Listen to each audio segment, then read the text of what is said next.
Hi, folks. Welcome to the week of May 18th. I hope you enjoyed the long weekend. How'd your weekend go, Boo? Yeah, it was good. Weather was pretty good. I went to record the F5 updates this weekend and it was raining when I was doing that. So I ended up staying inside for that recording, but otherwise did some barbecuing and we went and explored Colony Farms, which is in Coquitlam. And it's interesting because that's a place that I've passed by almost daily on a commute into downtown, but never actually explored what that trail looks like. So I went and checked it out. It's actually a really cool trail. Pretty packed, a lot of people out there because the weather was really good, but it was a really nice walk to go on. What about yourself? Yeah, similar. We had the barbecue going a couple of evenings this week. Went for a walk down around Granville Island. Just drove down to Granville Island and went for a walk. Turned out to be a sunny afternoon on Saturday. And then on Monday, we got the bikes out and rode down to the beach, which is nice. We were kind of up on a hill, so riding to somewhere is always very pleasant. And then the ride home is less pleasant. But yeah, we got the bikes up for the first time. We got some good exercise in. So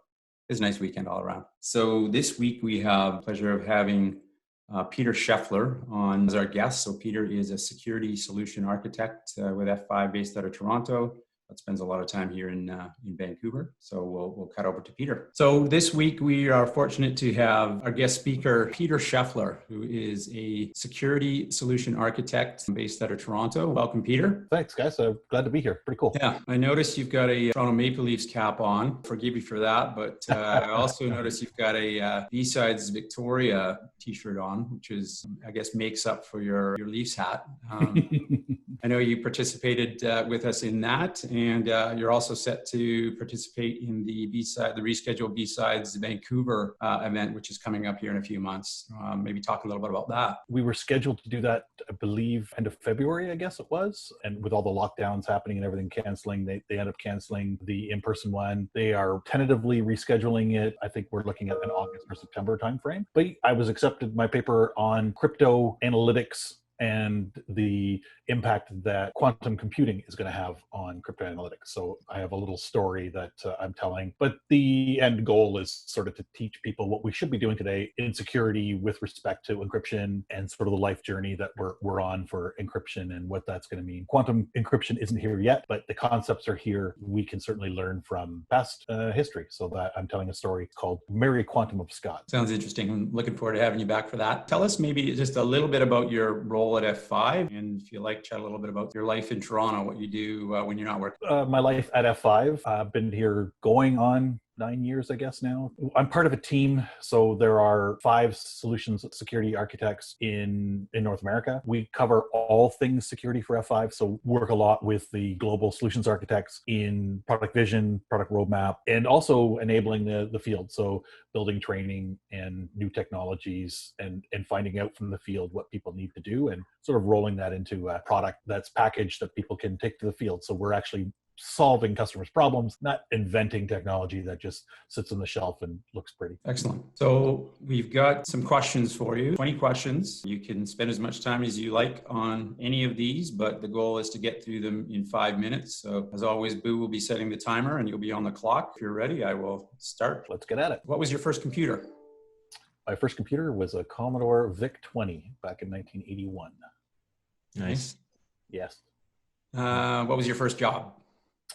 First job, well, my father had a construction company, so I work very young, swinging a hammer, but my first real job was in high school. I worked for the Golden Griddle, which was I'm not sure if it's a Canadian chain or an Ontario chain, but great breakfasts. I was working in the kitchen with some buddies and had a fantastic time when I was 16, 17, and 18.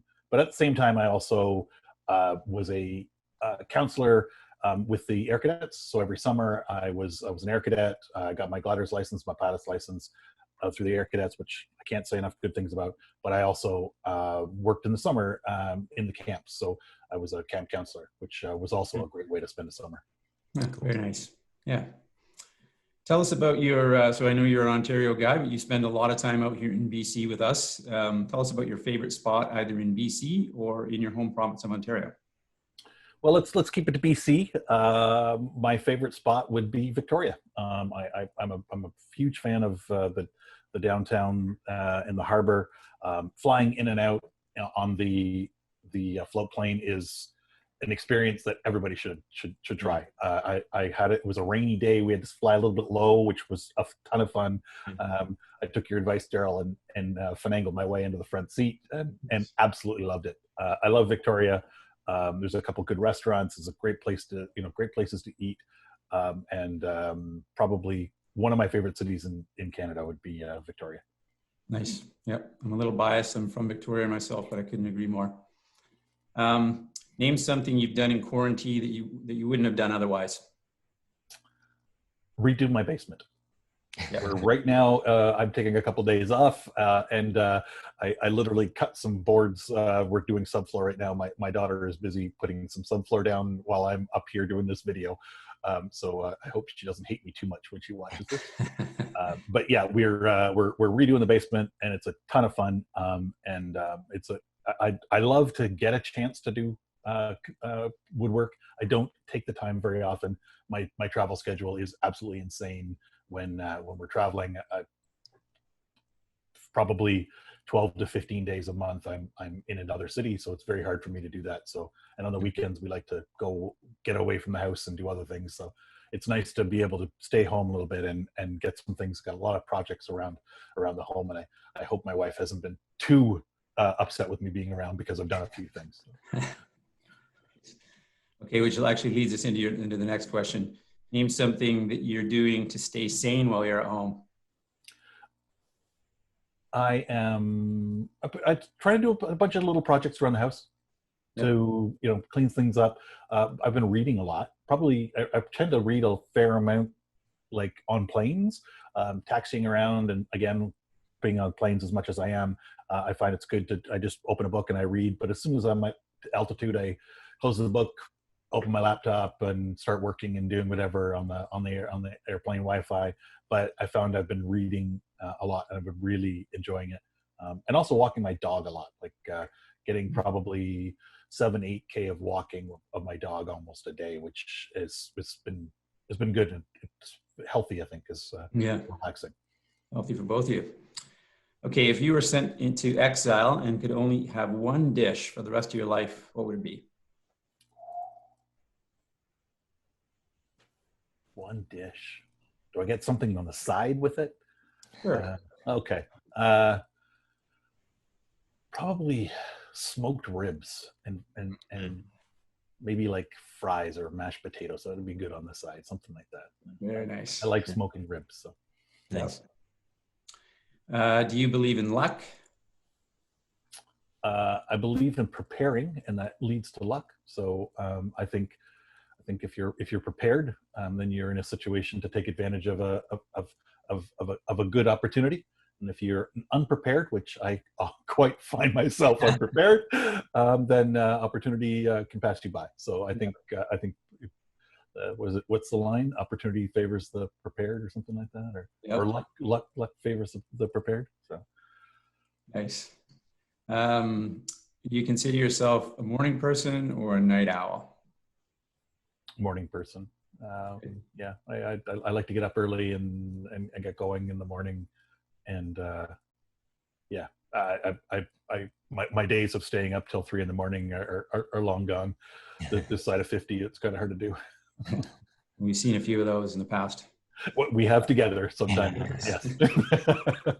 Well, thanks, Peter. That wraps up the 20 questions. Appreciate you joining the show this week. We're certainly looking forward to having you back out to BC. I know you're good about getting out and visiting with our customers, more often than you do other places. So we really appreciate that, and looking forward to your next trip out. No problem. Well, I really appreciate you guys having me. This is great. I don't know. This is enlightening for me. You're gonna watch the raw video and actually see what I learn a little bit about myself. So. Nice. Yeah. Cool. Thanks, Peter. Thanks, Peter. As every week, we've got a draw for a $50 Amazon gift card. Anyone who subscribes to the Daryl and Boo Show gets entered into the draw. So without further ado,